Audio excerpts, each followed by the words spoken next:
320,000 households struggled to pay their energy bills in December. That's a sharp rise from the same month the previous year. Figures from the utilities regulator show 26%, or 1 in 4 gas customers, and 14% of electricity customers were unable to cover part or all of their bills. Opposition politicians have called for the government to introduce a cost of living package to help those in arrears. The latest Commission for the Regulation of Utilities report is stark reading. Driven by sustained higher energy costs, it shows a jump of 50,000 in the number of electricity customers unable to pay their bills in the 12 months to December, rising to nearly 320,000.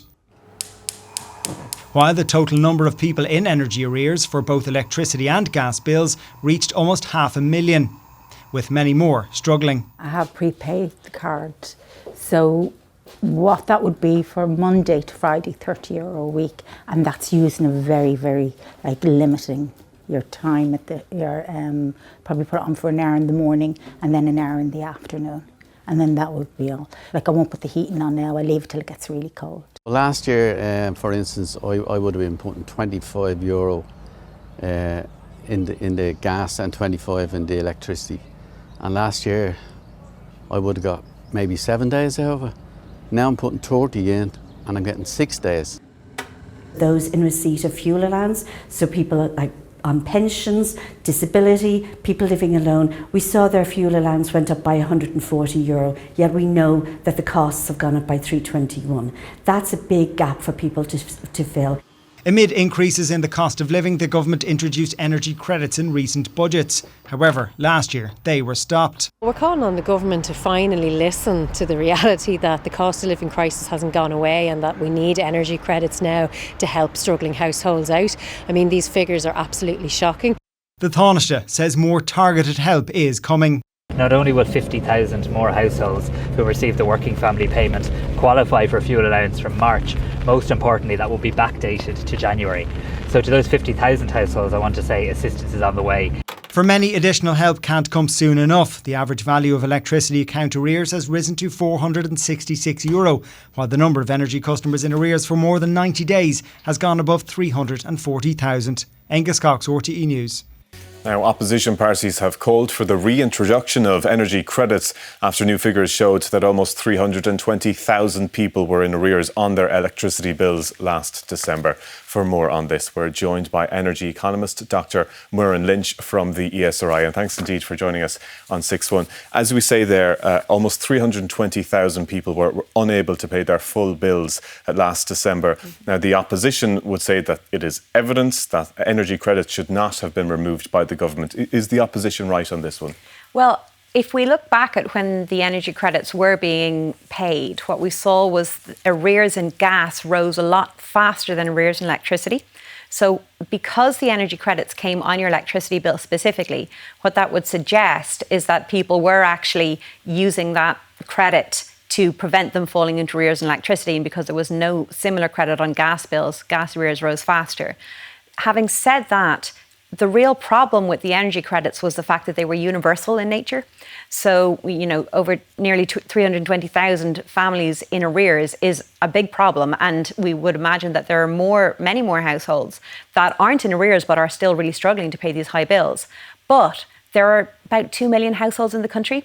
So you'd have to ask whether or not giving an extra cash credit to everybody in the whole country is the best way to go about this. And instead, what the evidence would suggest, and all the research we've done suggests, that a targeted approach towards those who are actually in need gets you much more bang for your buck, and it's a lot fairer. And the government might say that they have tried to target payments. They've increased the fuel allowance. More people are now eligible for the fuel allowance. They've extended that reduced VAT rate. Is that not enough? Is that what you're saying? It's not enough? It's not so much that it's not enough. I think the thing is, because the energy credits came straight off the bill, people had no choice but to spend that money on their electricity. But when you increase payments through the tax and welfare system, it certainly gets to people when they need it. But then they have more discretion as to when to pay it, and you might just find you're hit with a much larger than expected bill, and you might run into arrears that way. So it might be more about the timing rather than the actual quantum of money. But having said that, there certainly is the case that there are still an awful lot of families struggling, and it's a matter of identifying those families in particular and making sure that they get the supports that they need, which is a better idea than blunt instruments like credits. And should the electricity providers shoulder some of the blame here, if you like? Is there evidence that they are charging excessive prices? It's a really tricky question to answer because we don't have all the data that we need to answer it. What we can see is that our wholesale costs are much higher than the rest of Europe. And that seems to be mostly driven by the fact that we have so much gas to generate electricity. But we also know that the gap between the wholesale costs and what the retail companies charge is quite large. And it's much larger than it's been historically.